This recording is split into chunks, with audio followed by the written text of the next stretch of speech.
Voy a presentar, ya les conocemos todos, pero bueno, Alejandro Gutiérrez Capote, Iker Madinabeitia, vaya apellido, con lo fácil que es un Gutiérrez, un Hernández, un algo así, Madinabeitia. Bueno, cuando yo les presento, pues no podemos hacer otra cosa que acordarnos de grandes amigos de la Universidad de Granada que no vienen o no pueden estar con nosotros, como es el caso de David Cárdenas, ¿no?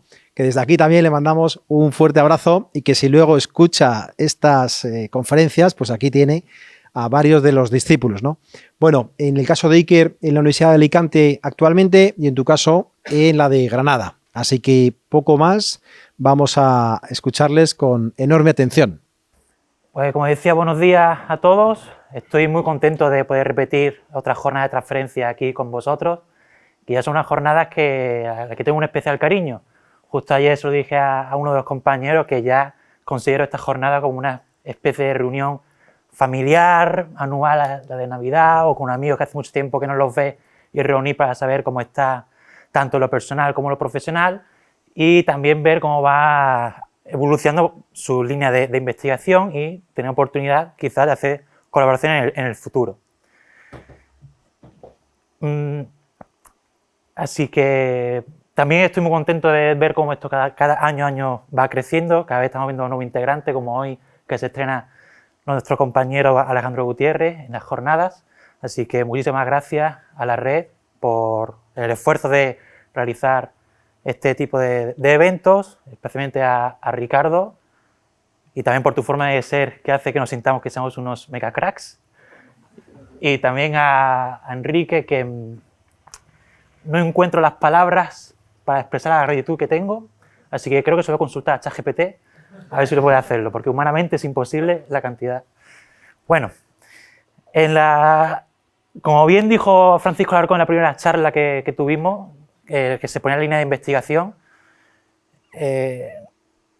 la línea de investigación principal que tiene el grupo es el estudio del constructo de la carga mental y la actividad física, pero sin perder nuestra razón de ser.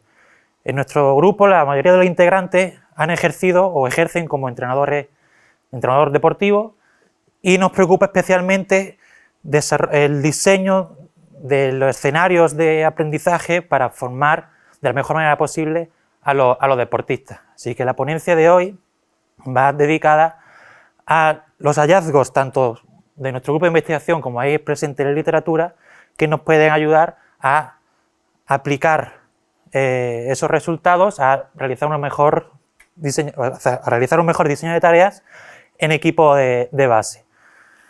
Porque es especialmente importante y muy interesante que esto lo apliquemos también a niños y niñas de muy corta edad, porque es una etapa muy sensible y los beneficios que se pueden obtener pueden ser muy interesantes.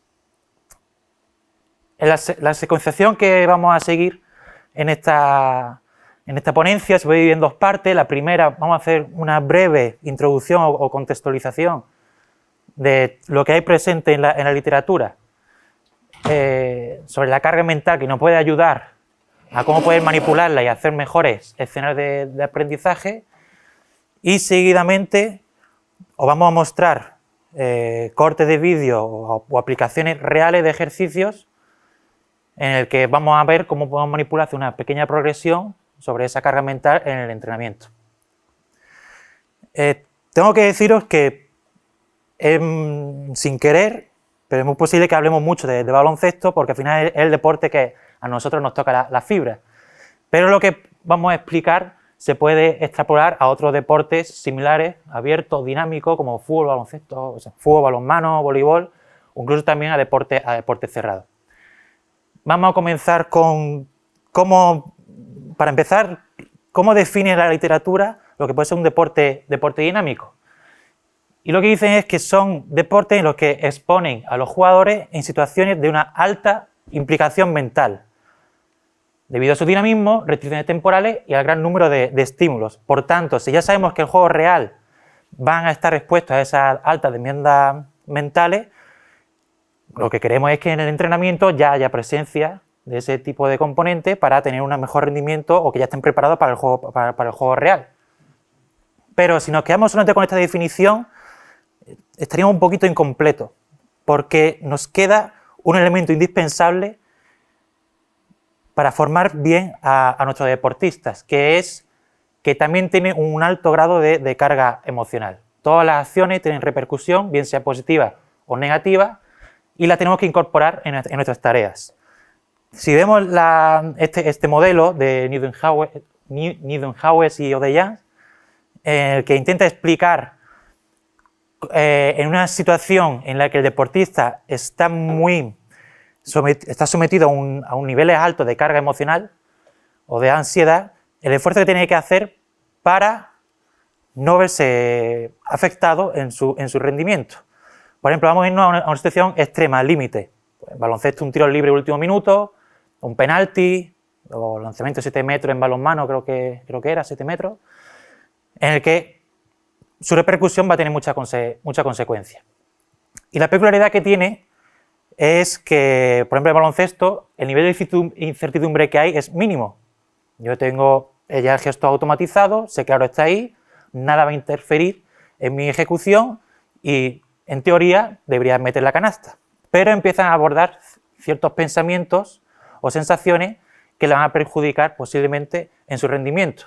Así que ese esfuerzo mental que tiene que hacer para evitar que tenga repercusión en su ejecución motora y al final en su rendimiento, pasa de, por ejemplo, tiene que evitar pensar en la consecuencia que puede tener, pensar en como falla el tiro, voy a salir en todos los periódicos, o si no me acuerdo de Joaquín, que el otro día vi un programa suyo y todavía le da vuelta cuando falló el penalti, Joaquín.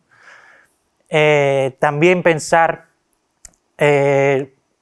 aunque yo lo tenga automatizado, pero pensar, bueno, voy a hacer bien el tiro, ojalá no se me vaya la pierna, la espalda que está alineada, qué tal. Como empieza a pensar en el tiro, es malo.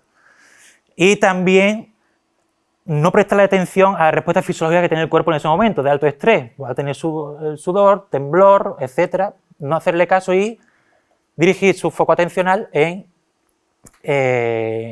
lo que es la propia ejecución. Yo estoy acostumbrado a este tiro y sé que lo voy a meter sin ningún problema. Todo eso tiene un gasto mental que lo va a tener en los partidos y es por eso interesante que también lo apliquemos en el entrenamiento.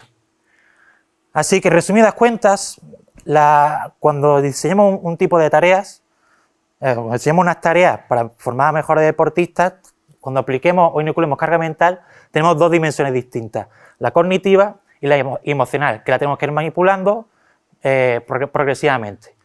La parte cognitiva, después lo desarrollo un poquito mejor, pero básicamente podemos manipular la cantidad de información que tienen los jugadores que haya presente en la tarea y la dificultad de procesamiento. Y la carga emocional podemos manipular la valencia, podemos hacer una tarea en la que sea más preponderante que los jugadores tengan emociones positivas o negativas. Y también los niveles de activación. Vamos a hacer tareas en las que a lo mejor les llevamos a un nivel de activación muy alto y que sean capaces de autorregularse para bajar sus niveles de activación y poder rendir con mayor probabilidad de éxito. Es decir, que el mecanismo psicológico que se encarga de gestionar la carga mental son las funciones ejecutivas, que son capacidades psicológicas de orden superior que están muy vinculadas con el rendimiento deportivo. De todas ellas, voy a hacer un ejemplo rápido, de todas ellas, la de Electrodo identifica que hay tres principales. La inhibición ocurre en un partido, pues, quiero dar el paso a un compañero y justo en ese momento aparece un defensor y yo ya había empezado el gesto, pero aparece el defensor y tengo que cambiar la conducta a no poder dar el pase porque me lo puede tener alto riesgo, como decía el ponente anterior, y entonces cambio la conducta y a lo mejor pues sigo conduciendo balón. La memoria de trabajo, que es la actualización de lo que tengo en la memoria, de ser capaz de que si yo tengo un objetivo, ser capaz de cambiar de eso, dejarlo en un segundo plano porque de forma prioritaria aparece algo a lo que tengo que reaccionar y tenerlo en cuenta. Por ejemplo, no sé, en fútbol estamos en un contraataque, estoy en la banda con balón y tengo el objetivo quizás de que puedo centrar porque tengo un jugador que está allí y si consigo dar el pase va a ser gol seguro, pero justo aparece un defensor. tengo que cambiar mi objetivo. Mi objetivo que era dar el pase hacia el centro, voy a cambiar y tengo que generar una ventaja, hacerle un quiebro. Una vez que consigue el quiebro y tengo esa ventaja, vuelvo a cambiar el objetivo de superar al defensor a hacer ese pase. O a lo mejor irme directamente a portería si tengo toda la ventaja. Y la última, que es la ficha cognitiva, que bueno, que es la que influye en el tiempo del coste que invierte en a lo mejor el cambio de rol, ataque-defensa, esa rapidez que puede tener, influye en la creatividad y un largo etcétera, ¿no? Como estáis viendo, esa vinculación que tiene la función ejecutiva con el rendimiento, no sorprende que haya estudios tanto de nuestro grupo de investigación como de otros autores en el que han visto que tener un mejor rendimiento en funciones ejecutivas, en esos test, predice que también esos jugadores tienen un alto rendimiento deportivo. Así que con esto quiero decir que ya con el hecho de que inoculemos algo de carga mental en nuestras tareas, vamos a estimular esa función ejecutiva que nos va a venir muy bien en el proceso de toma de decisiones del jugador y por tanto tener un mejor rendimiento. Y como os decía, en la parte de la carga cognitiva, cómo podemos manipularla y cómo podemos hacer una especie de progresión con los jugadores para que estén preparados para los partidos, tenemos que tener en cuenta un aspecto clave, ¿no? Un término que es la incertidumbre. En un partido de este tipo de deporte, los niveles de incertidumbre son amplísimos. El jugador nunca sabe qué es lo que va a ocurrir, pero tiene que estar preparado para tomar una buena decisión. ¿Cómo podemos hacer una especie de progresión o manipular esos niveles de incertidumbre? Pues si nos fijamos en este triángulo, tenemos 3 pilares importantes. Primero, podemos trabajar con el número de estímulos en la tarea. Pues que haya un balón, 2 balones, la cantidad de número de defensas, de jugadores defensivos, de jugadores atacantes. Estímulos que tengo que estar atento para tomar una buena decisión. Por otro lado, tenemos la restricción temporal. Cuanto menos tiempo tenga el jugador para decidir, más carga mental o más carga cognitiva le va a suponer. Y por último, la variabilidad del entorno, que podemos pasar de jugar un campo grande a un campo pequeño, o alto o bajo según el deporte, pero también la variabilidad en la ejecución motora que puede realizar para solucionar un problema. Por ejemplo, podemos decir, solo puedes jugar con un brazo en esa tarea, en esa norma solo puedes jugar con el brazo derecho y dar un pase, pero un pase puede darlo de esta manera, puede darlo aquí arriba, abajo, con distintos ángulos, hay muchísima variedad de opciones. Todo eso va a repercutir en que pueda tener más o menos carga cognitiva y si manipulamos estos 3 pilares podemos ir trabajando en una mejor sesión. En la actualidad, el estudio de este constructo de la carga mental tiene mucho interés sobre la comunidad científica y tanto que nosotros hace 4 años tuvimos la oportunidad de que el Ministerio de Investigación nos subvencionara con un proyecto nacional dedicado a estudiar sobre la carga mental en este proceso de entrenamiento.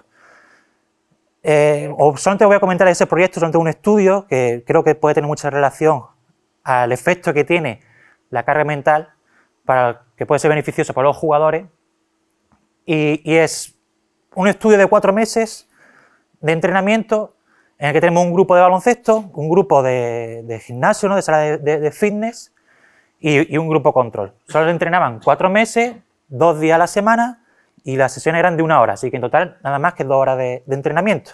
Con una muestra universitaria que nunca había practicado un deporte similar al baloncesto y tenía un nivel de actividad física muy, muy bajos. Bueno, solo deciros que encontramos, tras terminar los 4 meses de entrenamiento, encontramos que el grupo de baloncesto tenía un mejor rendimiento conductual en las tareas de funciones ejecutivas. O sea, en los test de funciones ejecutivas lo hacían mejor el grupo de baloncesto. Pero gracias a que teníamos la subvención del ministerio, pudimos hacer análisis de resonancia magnética para ver si pudo haber cambios en el tamaño de la estructura del cerebro. Y observamos que, de nuevo, el grupo de baloncesto, la parte del corte prefrontal, que es donde se encuentran las funciones ejecutivas, tuvo un aumento de tamaño en esa zona. Por tanto, lo que queremos decir es que muy posiblemente ir inoculando esa carga mental en nuestro entrenamiento, es muy posible que estemos desarrollando y estén mejorando su función ejecutiva, que van a repercutir en que los jugadores tengan una mejor toma de decisiones y, por tanto, un mejor rendimiento solamente por el hecho de que haya presencia de carga mental.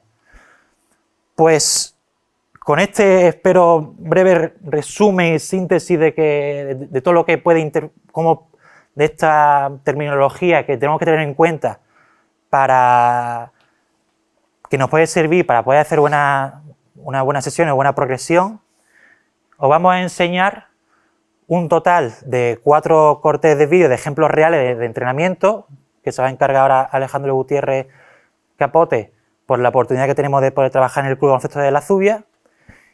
Y en este momento estamos de acuerdo en que no nos importa de que si queréis hacer alguna pregunta sobre el vídeo, no os preocupéis, que podéis interrumpir y estamos aquí para lo que queráis. Ricardo, Enrique, muchísimas gracias. Soy el Rocky aquí, como bien ha dejado claro Iker. De hecho, ha calentado para que yo haga ridículo, las cosas como son, pero estoy muy feliz de estar aquí con vosotros porque es un verdadero honor con el resto de ponentes y todo. Muchas gracias. Para empezar, yo al final me gusta mucho la ciencia, pero yo vengo del campo del entrenamiento. Y en el campo del entrenamiento, todo lo que comenta Iker, mi gran preocupación es cómo lo llevo a cabo. Y cómo sé en cada momento lo que necesita mi grupo y qué tengo que meter o qué tengo que manipular para conseguir que a lo largo del tiempo mis jugadores se formen. En este ejercicio, como vais a poder ver, estamos trabajando habilidad con balón. Se han formado parejas que trabajan habilidad de bote dentro de un cuadrado. Realmente, ahora aquí, los cuadrados lo que están haciendo es aplicar una restricción espacial, que a su vez esa restricción espacial requiere unas demandas temporales para determinar qué acciones son las que consigo sacar ventaja. Nosotros, a su vez, le metemos limitaciones motoras, principalmente por 2 cosas. Si puedes darle de nuevo al play, por favor, Iker. Si veis, el jugador con balón le obligamos a jugar de cara. Y cuando no lo hace, eso tiene una repercusión. Automáticamente pierde el balón. Esto viene dado porque cuando yo me voy al juego real, pocos jugadores son los que yo veo jugar de espaldas en situaciones tan alejadas al aro. Todo esto además lo complicamos. Si lo podéis percibir, no pueden jugar los jugadores con más de 2 botes con la misma mano. Le obligamos a cambiar constantemente. Y a partir de ahí, una vez que son capaces de hacer 2 o 3 cambios de dirección, les permitimos atacar el aro. Esa sería una situación de partida. Esta situación, por supuesto, ya requiere una complejidad alta. Aquí es una categoría cadete y estos jugadores ya llevan entrenando dentro del club como nosotros. Podemos complicarla mucho más. Si os fijáis, ya los cuadrados tienen un color determinado. Este color determinado, al final, lo que hace es que va a limitar qué jugador es el que empieza su acción hacia el aro. Uno de los entrenadores, mientras ellos mantienen la posesión de balón dentro de esos cuadrados, dice color azul.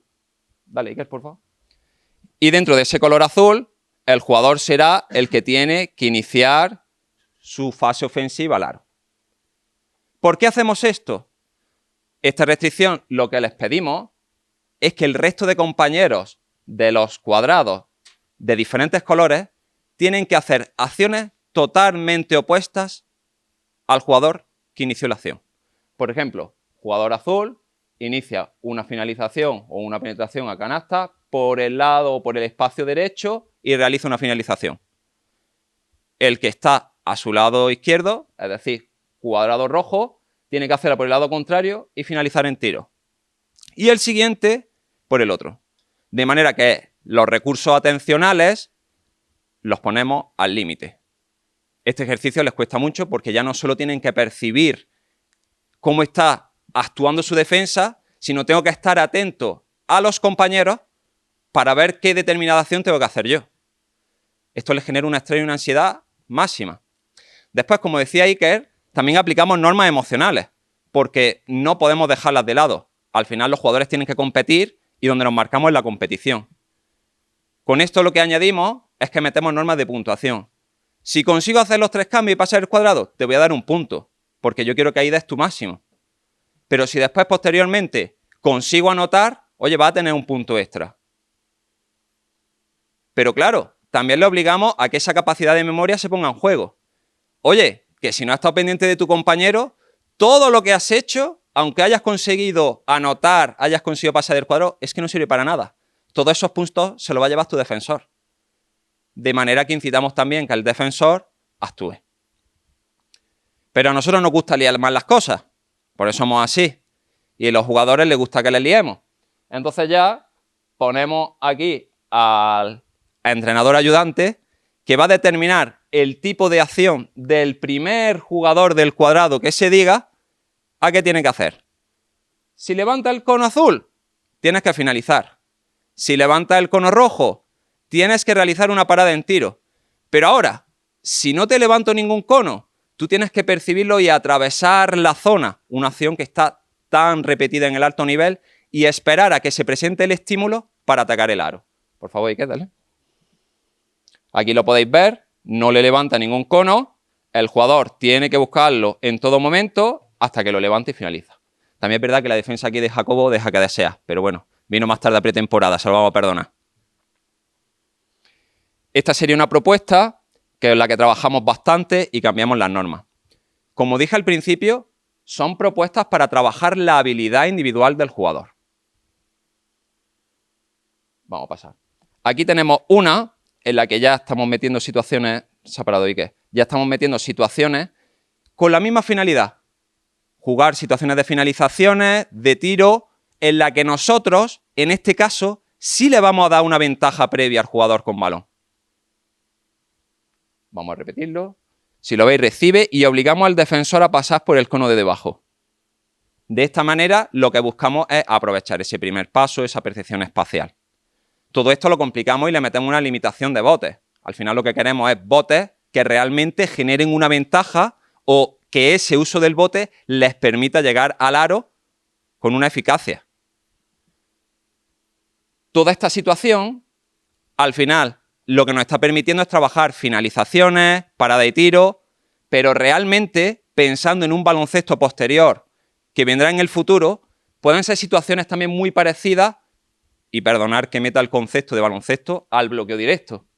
Por ejemplo, con esta misma estructura y esta misma dinámica, al final lo que le damos a la oportunidad al atacante es volver por el cono, como ha pasado, por lo de nuevo Iker, y al volver por el cono, obliga a su defensor a que le persiga. Aquí se está generando una ventaja, porque ya tengo un jugador por detrás. Esta ventaja que se está generando me va a permitir que solo tenga que jugar con el jugador abajo. Además, al jugador que está situado abajo, nosotros siempre damos la libertad. Hay situaciones en las que podrás aparecer y saltar 2 contra 1. Hay situaciones en las que podrás estar detrás. Al final, como bien decía Iker, son restricciones temporales, espaciales, que estamos aplicando en nuestras tareas. Todo esto, a nivel emocional, lo mismo, normas de puntuación. Otra de las normas con las que trabajamos es que cuando terminan los ejercicios y el jugador ha sido capaz de sumar 8 puntos, decimos, vale, perfecto. Ahora vamos a ir a la línea de tiro libre. Si metes ese tiro libre, eso va a tener una repercusión de que vas a sumar 2 puntos más a tu casillero. Si no lo haces, va a restarte 1. Y finalmente, vemos cuántos puntos nos hemos quedado. Pero claro, ahí hablamos de una parte de los cadetes, ya tienen 16 años. Pero desde inicio ya lo trabajamos con los pequeños. Aquí, si os fijáis, también le regalamos la ventaja al atacante. Pero sobre todo trabajamos esos conceptos de chocar, de permanecer con la ventaja, de saber dónde se encuentra mi defensor. Obviamente la calidad de ejecución no es la misma. Pero todo este tipo de situaciones, ponla de nuevo por favor, las metemos ya desde que son pequeñitos. Porque al final es donde creemos que más pueden crecer y donde más recursos van a ser capaces de aprender para que después, cuando nos lleguen en un futuro, poder trasladarlo. Otra perspectiva con los jugadores grandes. Aquí aplicamos una restricción espacial. Si os fijáis, son situaciones de 1 contra 1 que pasan desde medio campo, pero van a conseguir puntos si son capaces de pasar por los espacios entre conos. No es necesario que pasen, porque muchas veces las ventajas no van a estar precisamente ahí. Pero si lo consiguen, oye, eso se va a ver repercutido en su capacidad de anotación, en su capacidad de llevarse puntos y sobre todo después de cuando termine el ejercicio, pues a lo mejor si tenemos alguna especie de trabajo físico o algo, librarse de él. En esta segunda variante, lo que hacemos es que ya el entrenador en un momento determinado saltará para negar determinados espacios. Como habéis podido ver en el primer ejemplo, el jugador quería venir hacia su lado izquierdo, pero se lo estoy negando para que cambie. Aquí no salto, sin embargo tiene que cruzarse para esquivarme y finalizar.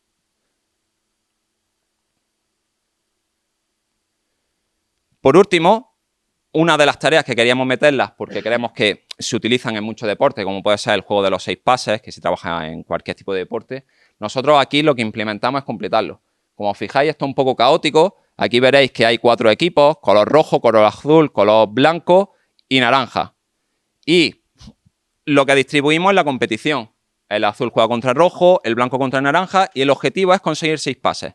Esa sería la parte fácil del ejercicio. Ahora, todo esto después lo vamos complicando. Metemos limitaciones motrices de, oye, ahora mismo solo puedes adaptar el balón con una mano. Y cuando lo adaptes con 2, pierdes automáticamente el balón. Oye, para conseguir 2 puntos extra, los pases los vais a poder hacer por la espalda. Si el pase es por la espalda, eso va a tener una repercusión. Y aquí lo complicamos. Para posteriormente, dale Iker, ya llega a la segunda parte y ahora ya competimos 2 equipos contra 2 equipos. Y dentro de esa competición la complicamos y metemos un número de estímulos a atender. Bueno, aquí como podéis ver, Hugo se ha equivocado, agarra el balón con 2 manos. 2 estímulos a atender, añadiendo un balón más. Aquí Gonzalo ha adaptado el balón con 2 manos, se lo quitamos. Fijaros, otro balón. Este podría ser el inicio, pero es muy curioso como todavía la percepción de estos jugadores no se han dado cuenta que hay un segundo balón. A lo largo del ejercicio era muy interesante porque sí lo percibían y eran capaces de distribuirse. Oye, vosotros para allá, vosotros para acá y lo vemos.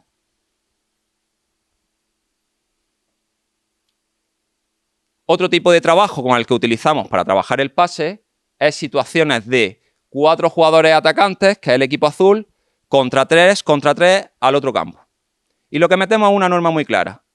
Si al jugador con balón le tocan, automáticamente lo pierdes. Además, sumamos limitaciones temporales para meter una presión añadida. El jugador que tiene balón solo dispondrá de 2 segundos de posesión individual.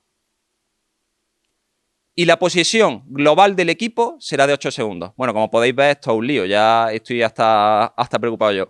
Pero es cierto que los jugadores con el tiempo, todo este tipo de dinámicas las entienden y cuando las entienden los entrenamientos son mucho más ricos. Aquí podemos ver un inicio.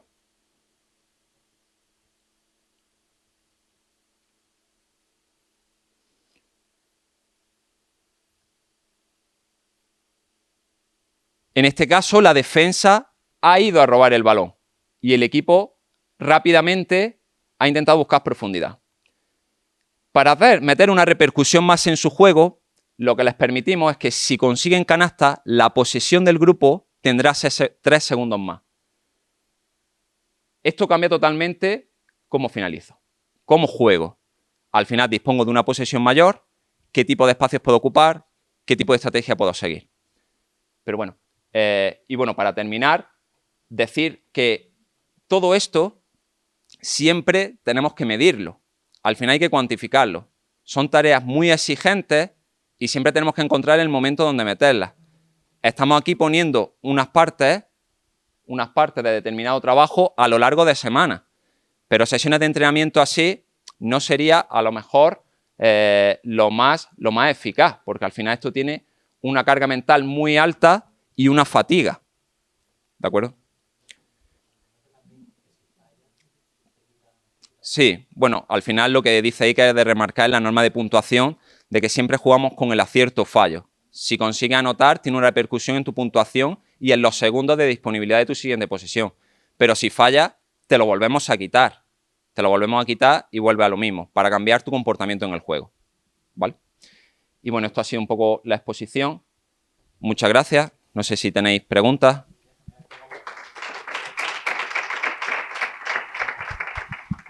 Lo único que esperamos como conclusión rápida, y es por eso que nos alegramos de que haya aquí alumnos interesados, porque creemos que este es el fin que tiene la ciencia, esta transferencia de que las investigaciones van a aplicar y solucionar problemas del mundo real y a los entrenadores, y esperamos que con lo que hemos dicho aquí, tanto trabajarlo a nivel de incertidumbre y esa carga emocional os pueda servir para hacer mejores tareas. Iker y Alejandro, lo primero, como sabéis, son líneas de investigación que estamos muy cercanos, muchos de los que compartimos la red, ¿no?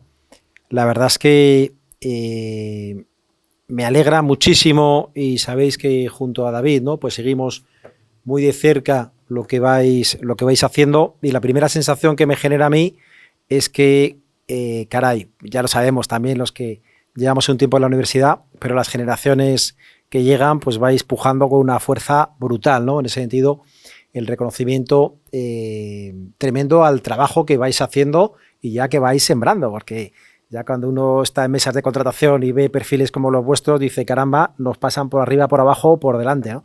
Es increíble. Pero aprovechando vuestra expertise también en el ámbito, lo que estáis trabajando, me gusta muchísimo el componente aplicado, donde al final no solo es evaluar carga central, sino evaluar también cómo podemos manipular esas cargas en el entrenamiento, cómo podemos evaluarlo. Y como antes hizo la intervención Javier y se fue así el pobrecillo ya más rápido, pues quería vincular toda esta parte a los modelos sistémicos, ¿no? A la teoría general de sistemas dinámicos, y haceros algunas preguntillas sobre vuestra opinión. La primera es, ¿cuáles serán las siguientes líneas de investigación que planteáis basadas en la aplicación del conocimiento básico que tenemos a nivel científico con el conocimiento aplicado, como nos habéis mostrado, ¿no? Que ahí para mí me resulta, es lo que os decía, me resulta especialmente atractivo, ¿no? Después también preguntaros vuestra opinión, porque en realidad lo que habéis presentado tiene mucho que ver con esa realidad sistémica que nos decía desde un punto de vista Javier, pero analizado desde un punto de vista o desde un prisma más psicológico, si queréis decir así, ¿no? Y simplemente eso, un poco conocer vuestro punto de vista y felicitaros por vuestro trabajo. Gracias. Pues con respecto a la primera pregunta, respecto a la primera pregunta, pues te agradezco lo que nos comentó sobre el futuro, ¿no? La línea de futuro que tenemos. Y aquí, donde tiene un papel importantísimo, son tanto Francisco Alarcón como David Cárdenas, que esas inquietudes que tienen nos permiten establecer las futuras líneas en las que ahora estamos trabajando en la tesis de Alejandro Gutiérrez, que consiste en, ya sabemos cómo manipular esa carga mental, cómo la aplicamos, pero queremos tratar de investigar sobre la individualización de esa carga a la que vamos a someter a los jugadores, tener esa carga individual. ¿Sí quieres decir tú algo que es la tesis? No, un poco en mi tesis también lo que buscamos es ver cómo afecta esa carga mental experimentada a nivel cognitivo, ¿no?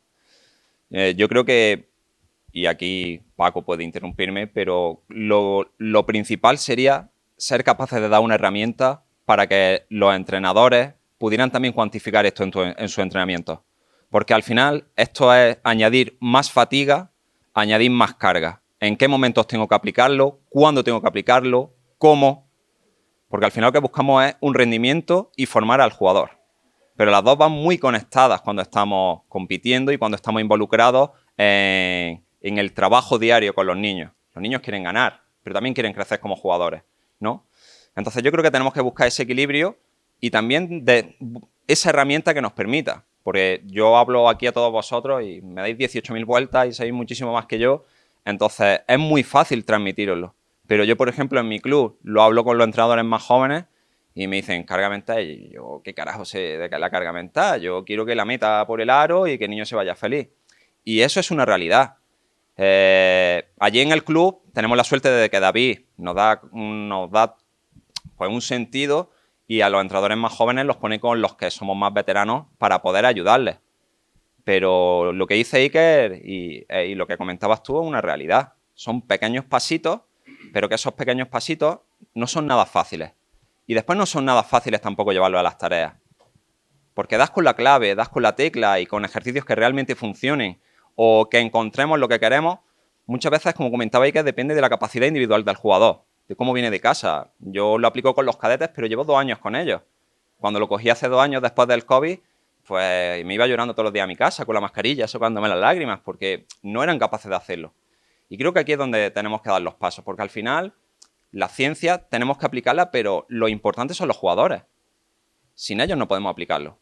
Y que crezcan como jugadores y como personas. Y todo esto, al final, está junto, ¿no? Entonces yo creo que ese sería el gran paso o lo que podríamos hacer. Bueno, por alusiones.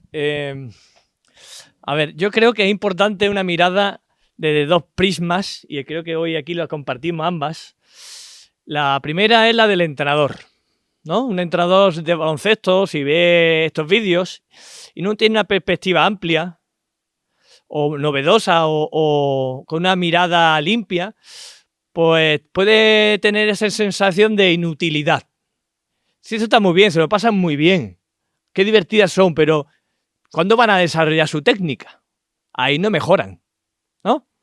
Entonces, como aquí estamos aplicando ciencia, convencer a esos entrenadores de que el camino del desarrollo del talento, de la habilidad individual del jugador pasa por lo que dicho antes Javier, los sistemas dinámicos complejos requieren de su interacción, de sus subsistemas, y separarlos nos lleva a no entender la complejidad y, por tanto, a no poder ayudar al jugador.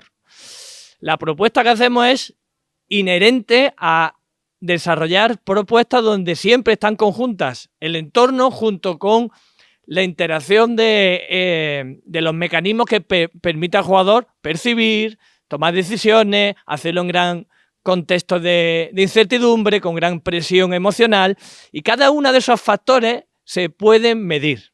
Y cada uno de esos factores se pueden cuantificar y, por tanto, generar ajustes. Claro, después está la mirada del científico, que no ve espirometría, que no ve un tapiz rodante, que no ve un cerebro analizándolo desde un punto de vista, ¿no?, y con técnicas complejas, solo ve jueguecitos, ¿no? Yo animo a esa prisma equivocada de que solo se puede hacer ciencia en el laboratorio, para que el valor que estamos demostrando el grupo tiene la aplicación directa en el campo y cómo los resultados avalan la influencia de no alejarnos del campo. Entonces yo creo, bueno, como me siento muy orgulloso de ellos y del grupo, de los pasos que estamos dando para no salirnos del campo, a pesar de que los siguientes pasos no tienen por qué nos acerquen al laboratorio. Porque una de las cosas que, y ya con esto termino, futuro, es encontrar esas diferencias individuales que poseemos y que podrían estar explicando la entrenabilidad de la persona. La capacidad adaptativa depende de tus rasgos. Y ahora mismo tenemos la convicción de que algunos de ellos se encuentran, pues, las redes neuronales relacionadas, bueno, con la capacidad adaptativa del sujeto, ¿no?